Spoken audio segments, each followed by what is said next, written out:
یہ تو آپ علیہ السلام نے ہمیں بڑا پیارا طریقہ دیا ہے، بھئی رات کو سوو 3 مرتبہ کہہ لو استغفر اللہ الذی لا الہ الا هو الحی القیوم واتوب الیہ۔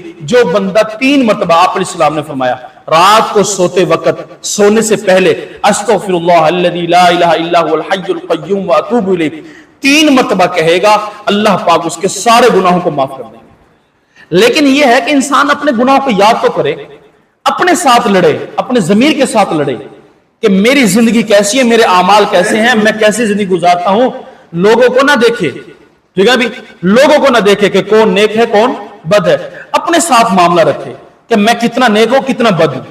نیک ہوں تو اللہ سے قبولیت مانگے۔ پچھلے جو میں عرض نہیں کیا رب اعنی علی ذکرک و شکرک و حسن عبادتک ربنا تقبل منا انک انت السمیع العلیم وتب علینا انک انت التواب الرحیم۔ یہ دونوں انبیاء کی دعائیں ہیں، رب اعنی علی ذکرک و شکرک و حسن عبادتک۔ یہ آقا علیہ السلام دعا پڑھتے تھے، ربنا تقبل منا انک انت السمیع العلیم وتب علینا انک انت التواب الرحیم۔ اللہ میری اس دینی معاملے کو قبول فرما۔ یہ حضرت ابراہیم پڑھتے تھے۔ پیغمبر جیسی ہستیاں اپنی قبولیت کی دعا مانگ رہے ہیں عبادات کے بعد، نیک کام کے بعد۔ تو یاد رکھو جب ہم سے کوئی خطا ہو جائے، غلطی ہو جائے، فوراً آسان طریقہ یہ ہے فوراً توبہ کرنا۔ زندگی کا کوئی پتہ نہیں ہے، زندگی کا کوئی پتہ نہیں ہے۔ اگر شام کا انتظار کرو گے ہو سکتا ہے پتہ نہیں شام ہمیں نصیب ہو یا کوئی پتہ نہیں جی، کسی کو نہیں پتہ۔ تو یاد رکھو یہ میں عرض کر رہا تھا، اپنی ذات کے ساتھ لڑو، اپنے ضمیر کے ساتھ لڑو، اپنے ضمیر کو دیکھو، تنہائی میں بیٹھ کر دیکھو، سوچو۔